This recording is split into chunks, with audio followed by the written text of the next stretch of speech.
안녕하세요. 오늘 로마서 8장 28절부터 30절. 우리가 알거니와 하나님을 사랑하는 자 곧 그의 뜻대로 부르심을 입은 자들에게는 모든 것이 합력하여 선을 이루느니라. 하나님이 미리 아신 자들을 또한 그 아들의 형상을 본받게 하기 위하여 미리 정하셨으니 이는 그로 많은 형제 중에서 맏아들이 되게 하려 하심이니라.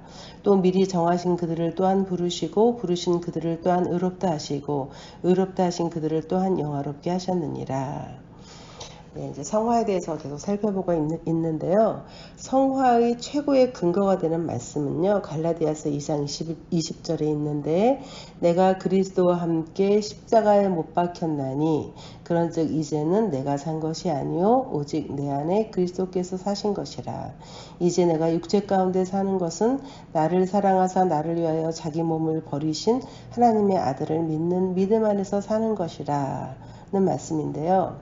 여기서 맨 처음에 내가 이것은 이전에 나를 말하는 거죠. 이전에 주님을 알기 전에 육신에 살던 나는 그리스도와 함께 십자가에 못 박혔나니 그런즉 이제 내가 사는 것은 여기서 이 내는 새로운 주님을 영접한 나를 말하는 거죠.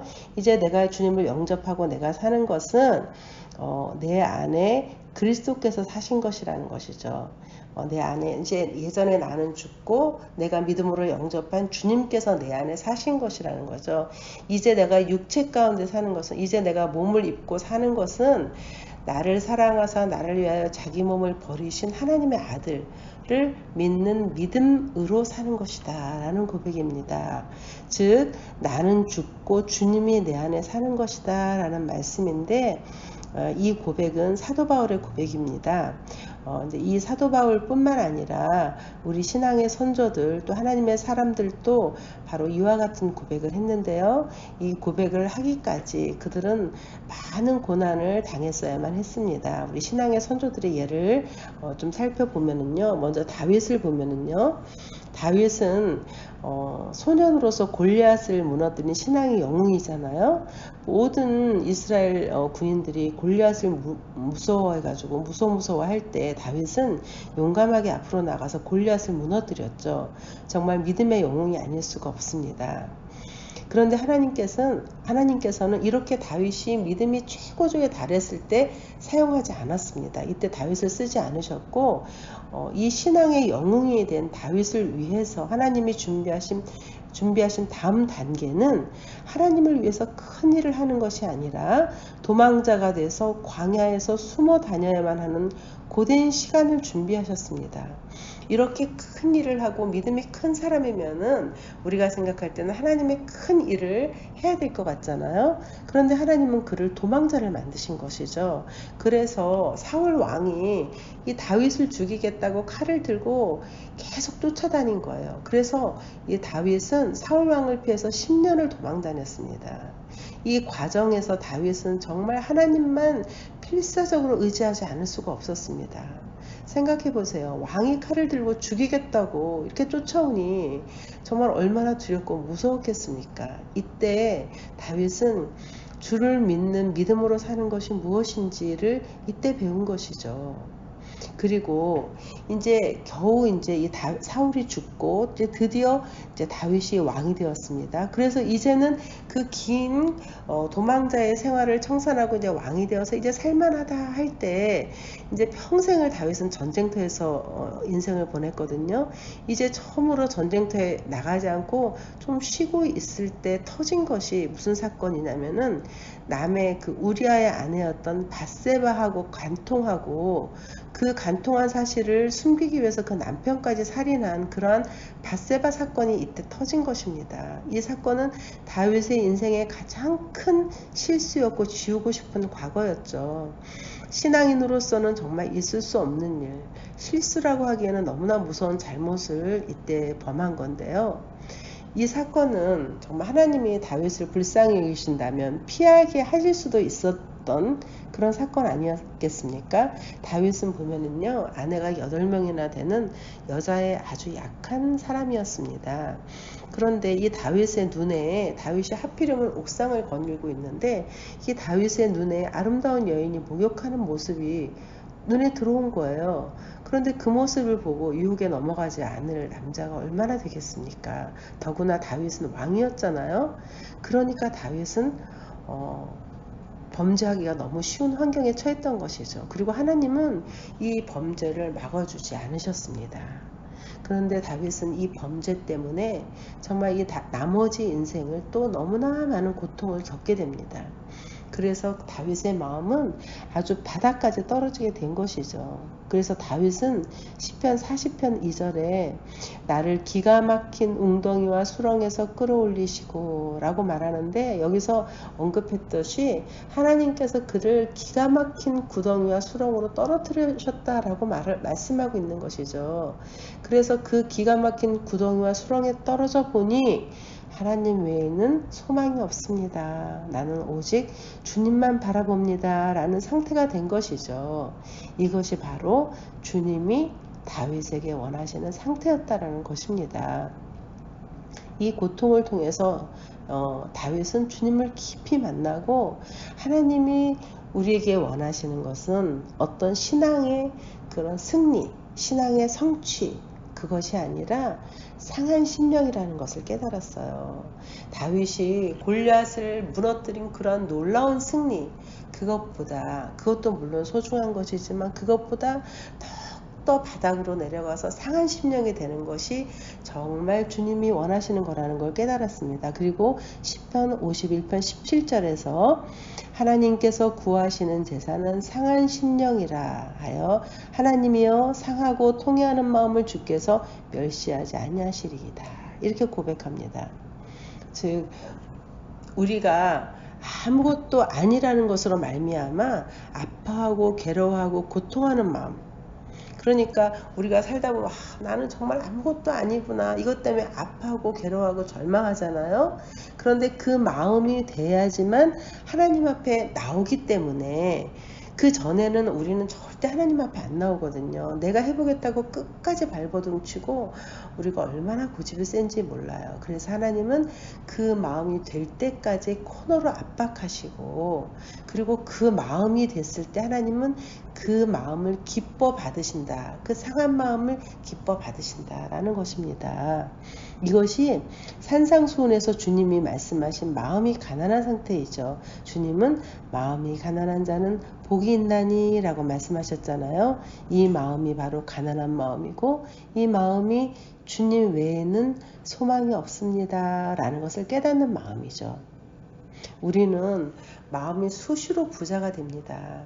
조금만 일이 잘 풀리면, 조금만 뭔가 잘 되면은 내가 잘나서 그런 줄 알고 주님 없이도 잘할 것 같은 그런 마음이 돼요. 그런 마음이 부자가 되는 마음이죠.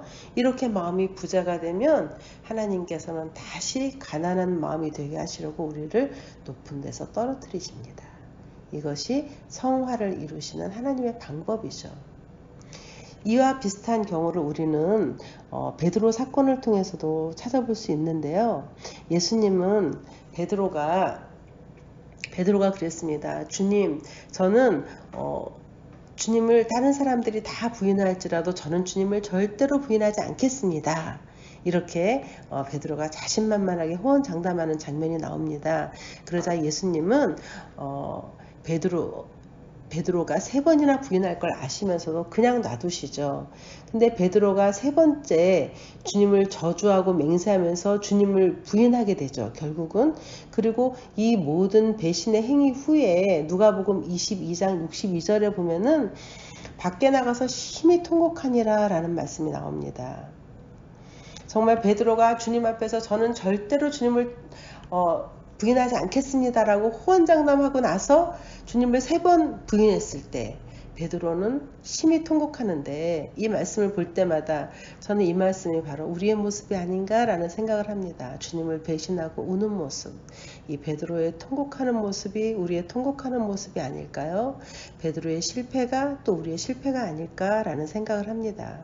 베드로는 그 전에는 다 버릴지라도 나는 버리지 않겠습니다 라고 고백했는데, 이 고백은 그 당시에는 정말 진실된 고백이었습니다. 그러나 베드로는 이 고백을 지킬 힘이 없었던 것이죠. 베드로는 자기가 실패하기 전까지는 자기에게 이 고백을 지킬 힘이 없는 것을 몰랐습니다. 그러나 이렇게 주님을 배신하고 통곡하고 돌아온 후에는 주님에 대한 진심을 지키는 힘은 자기에게 있는 것이 아니라 하나님께 있다는 것을 배우게 된 것이죠. 우리에게서 나의 힘을 빼는 것, 나의 의를 빼는 것, 이것이 바로 성화입니다. 내가 하겠습니다. 이것으로는 안 된다는 것이죠. 나는 안 됩니다. 라고 통곡하고 돌아오기를 주님은 원하신다는 것이죠. 나에게 실망하고 돌아오는 것을 기다리신다는 것이죠. 그래서 내가 아니라 주님이 답입니다. 라고 할 때, 그럴 때 진정한 주를 믿는 믿음으로 사는 것, 그것을 주님께서는 원하신다라는 것입니다.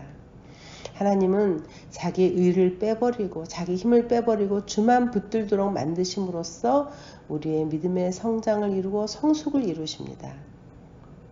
우리는 우리의 능력을 키우는 것을 승리라고 하고 생각하고 성장이라고 생각하잖아요. 내가 뭔가 잘해서 성과를 이루고 그러면은 이것을 내가 성장했구나 이렇게 보잖아요.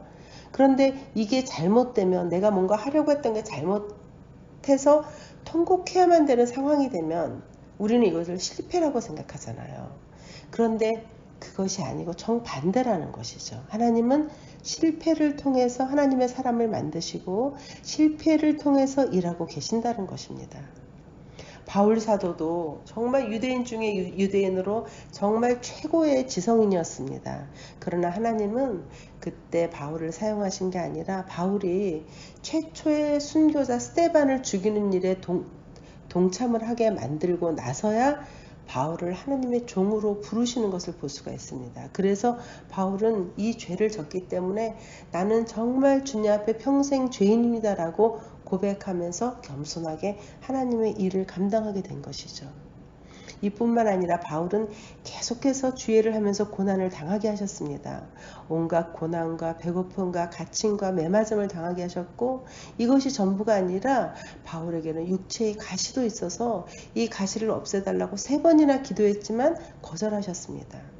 네가 약한 데서 네가 온전해진다라고 말씀하면서 그래서 이 모든 어려움과 약함 때문에 끊임없이 주님께 돌아와야만 되는 그런 상태로 만드신 것이죠. 그리고 이것이 은혜라고 말씀하는 것입니다. 내 안에는 소망이 없습니다. 내 안에는 선한 것이 없습니다 라고 고백하는 상태로 이끄시는 것이 하나님의 뜻입니다. 여러분 신앙생활에서 절망해 보셨습니까? 실패해서 마음이 괴로우신 적이 있으십니까? 나는 왜 이거밖에 안 되나 하는 때가 있으셨죠? 이것이 바로 주님이 원하시는 상태입니다. 이때 우리는 가난한 마음이 되고 우리에게는 소망이 없음을 뼈저리게 알게 되는 것입니다. 환난 속에서 성도들이 배우는 것은 내가 실패하면 내가 얼마나 죄인인가를 확인하고 그리스도의 은혜와 인도를 더 구하게 되는 것이죠. 이와 같이 자기의 의와 힘을 철저하게 제거시켜 나가는 것이 곧 신앙의 성숙이며 이것이 성화의 길이고 이것이 바로 하나님의 일입니다. 하나님의 역사에 있어서 언제나 방해가 되는 것은 바로 나 자신입니다. 그래서 하나님께서는 우리에게 하나님의 일을 맡기시기 전에 고난을 통해 실패를 통해 우리를 자꾸 부정하게 하심으로써 더 큰 능력이신 하나님을 의지하는 것을 배우게 하시는 것입니다. 그러므로 여러분 나 자신 때문에 너무 절망하지도 말고 너무 죄를 안 지려고도 하지 말고 나에게 소망을 두지 말아야 합니다. 그저 하나님만 의지하고 그 믿음으로 살아야 합니다. 하나님 앞에 나아가서 더욱더 은혜를 사모하고 더 기도하고 정말 우리는 하나님 은혜가 아니고는 소망이 없는 존재임을 고백하면서 간절하게 그 은혜만 붙잡고 의지하는 것, 그것이 바로 우리의 능력입니다. 이것을 아는 자가 능력 있는 자고 택함 받은 자의 능력은 바로 이것입니다. 감사합니다.